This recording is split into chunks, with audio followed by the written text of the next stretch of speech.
It's 5 minutes after 9. I'm meteorologist Michael White broadcasting from the Fox 10 Storm Tracker Center with a new update. A tornado watch has been issued until 5 o'clock this afternoon.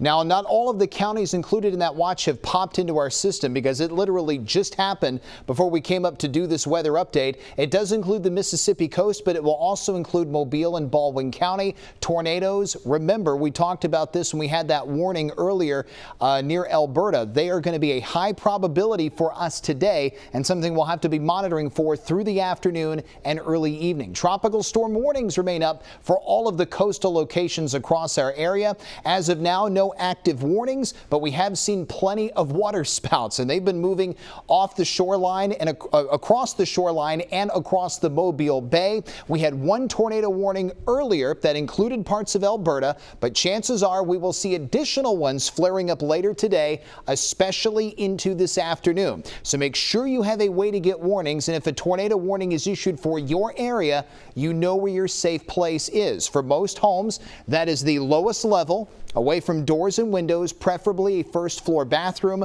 or a hall closet. So we'll just have to keep an eye on the radar and watching things during the course of the day. We do have a marine warning for this shower located in the Mobile Bay. A water spout north of Middle Bay Light, working its way north and west towards Hollinger's Island and the south end of DIP. And a big soaking of rain showing up around Mobile, especially north of that around Pritchard and 8 Mile, Magnolia Grove, Sims, Georgetown, Wilmer, Big Creek Lake, getting good beneficial rains this morning. The reason why the tornado threat is so high for a system that is so weak, it is because we are in the dreaded northeast quadrant of Cristobal. Cristobal is not a very strong tropical storm. Maximum sustained winds are at 50 miles an hour, but you see that tornado watch box that just flared in. It does go as far east as the Alabama-Florida state line, so tornadoes are a possibility. They could start off as water spouts and move from offshore to onshore, and those outer feeder bands will only get stronger with the daytime heating process. Cristobal is tracking to the north at 12 miles per hour. Maximum sustained winds are at 50. We will see this thing basically stay the same intensity even into this afternoon just before it makes landfall west of New Orleans. By tonight, once we are parallel to Cristobal, the tornado threat will be over because at that point we will no longer be in the northeast quadrant and you'll see it weakening greatly. By tomorrow afternoon, Cristobal will be in southern Arkansas as a tropical depression. So we'll be watching this carefully and providing more updates each hour. Right now, we want to check in with Fox 10 News reporter Hal Shurek. He was down in Gulf Shores earlier this morning, then he was traveling over to Orange Beach. Hal, where are you and what's the latest on what you're seeing?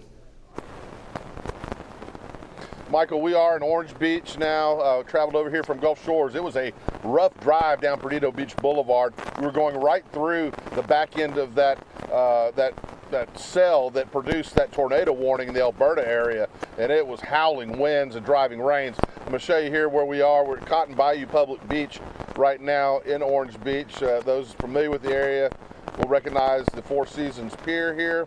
I'm going to kind of zoom in and show you what we've been watching. And those of you that have been following us on YouTube and Facebook Live have been able to kind of see what we've been dealing with. Huge waves out here. You can see these waves crashing beyond the end of the pier at Four Seasons Condominium. This is a view from the parking lot at Cotton Bayou Public Beach. We've had periodically people coming here, parking, going out on the beach during the breaks in the rain and checking out, get the wiper on here for you, checking out the surf and taking a quick walk down the beach before they run back to their vehicles.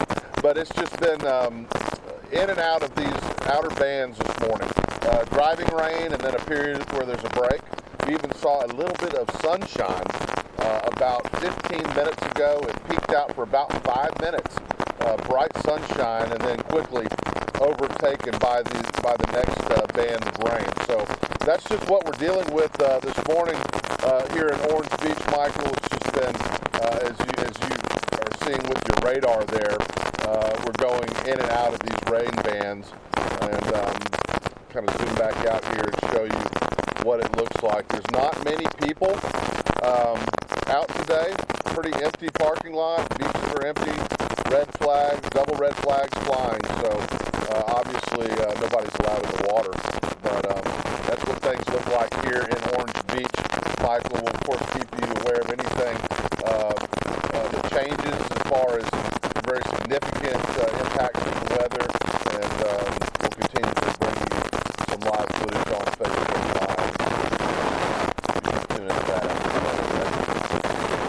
Thanks, Hal. And we apologize for those audio issues with Hal Shirk. We'll try to clean that up when we do our next update. But you can see that surf churning as we continue to watch rain bands move from offshore to onshore. And it is possible to get brief little periods of sunlight as dry air is battling Cristobal. Now, before we take you back to programming, this is the tornado watch. It includes Baldwin, Mobile, George, Jackson counties in our area. So it only includes 4 counties, but this does not expire till 5 o'clock this afternoon. That means for the next several hours, plan on the possibility of tornadoes making an appearance. We'll be watching the radar carefully, have a way to get warnings. We'll have more updates on Fox 10 News Now, as well as all of our social media pages, and we'll have our next television update coming up after the top of the hour, unless a warning is issued, and then we'll cut in immediately.